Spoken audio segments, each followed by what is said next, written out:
Bonjour, bienvenue à ma deuxième chronique de la fin de semaine et bienvenue sur ma page Facebook Simplement Dani. Aujourd'hui, ça va être la patate douce, les patentes patates. Fait que peut-être qu'il y en a d'entre vous qui n'ont jamais vu une patate douce à ce que ça ressemble, parce que dernièrement, depuis peut-être 1 an ou 2, il y a comme un engouement pour la patate douce. On va dans les restaurants, il y a des frites frites à la patate douce. On va en épicerie, il y a des sacs de patates frites congelées de patates douces. Fait qu'une patate douce, c'est à ce que ça ressemble.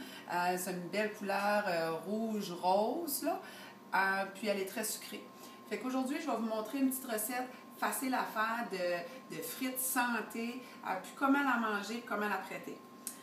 Puis pour commencer aussi, une autre chose que je voulais vous dire, c'est vraiment peu dispendieux. Cette semaine, j'ai acheté ça. Elle me coûte à la livre quand on achète les patates douces. C'est assez rare qu'on les trouve en sac, mais ça arrive, là, 5-6 patates dans un petit sac transparent. Mais une patate comme ça coûte environ 1,5 $. Fait, vous allez voir qu'on en fait quand même beaucoup avec ça.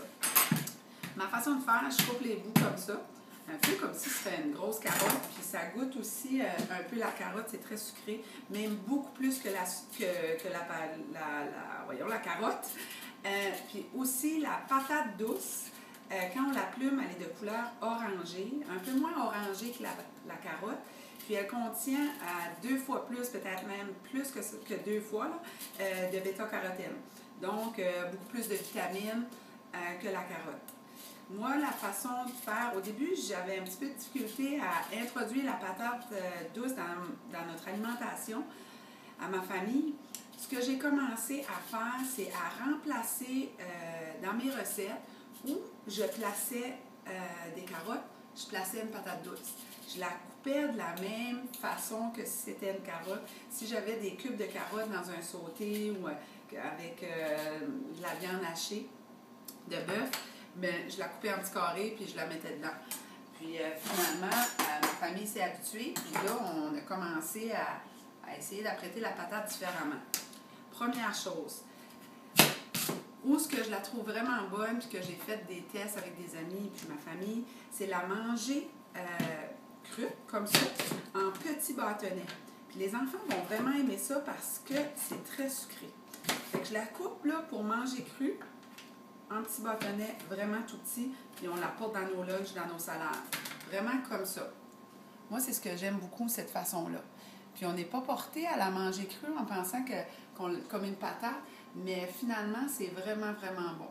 Je peux même faire le test de l'offrir comme ça dans un plat de crudité. Les gens, ils vont même pas se rendre compte peut-être que c'est une patate douce, ils vont penser que c'est une carotte qu'ils vont manger. Mais ce que je vais faire aujourd'hui, c'est vraiment faire des patates frites, mais cuites au fourneau. Fait qu'on coupe les patates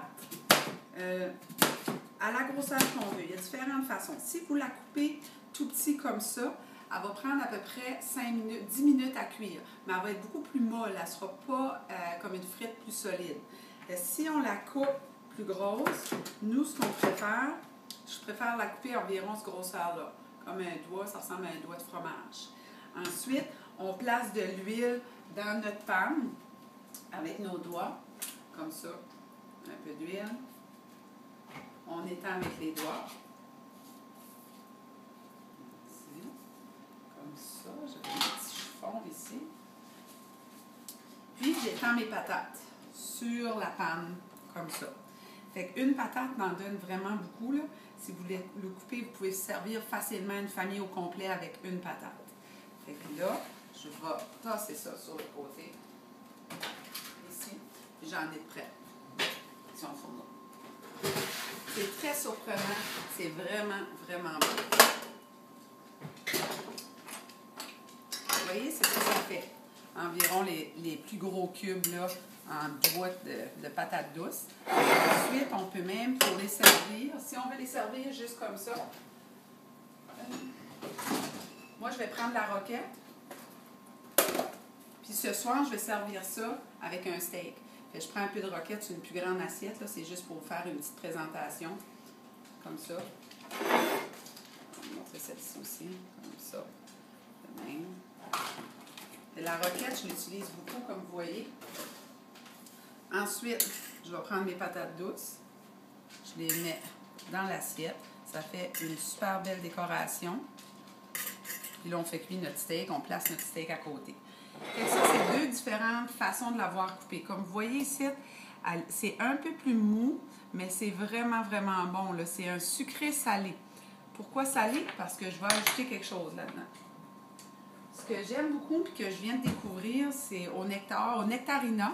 C'est la belle exclusive, doigté authentique. C'est une fleur de sel de la Méditerranée. C'est ce que ça a l'air. C'est vraiment un sel de finition. On ne cuit pas avec ça, ça donne un croquant sur la dent. On place ça sur nos plats de finition. Disons, si on ferait une petite bruschetta ou même sur les crevettes, quelque chose qu'on mange tout de suite à la fin pour servir. Je vais vous montrer l'intérieur que ça a l'air. C'est vraiment un gros sel, comme ça. Mais on y va modérément. Fait qu'on applique ça comme ça. On en prend un petit peu ici, comme ça. Puis on peut même placer aussi, ce que j'aime beaucoup, c'est des graines de tournesol, pas des graines de tournesol, des graines de sésame. Disons, si j'aurais pas placé de sel, j'aurais pu placer des graines de sésame avec d'autres, un peu de sel. On place à peu près les épices qu'on aime, si on aime le poivre. Mais moi, ma façon préférée, c'est comme ça. Ça fait vraiment un plat sucré-salé. Je vous souhaite une bonne appétit.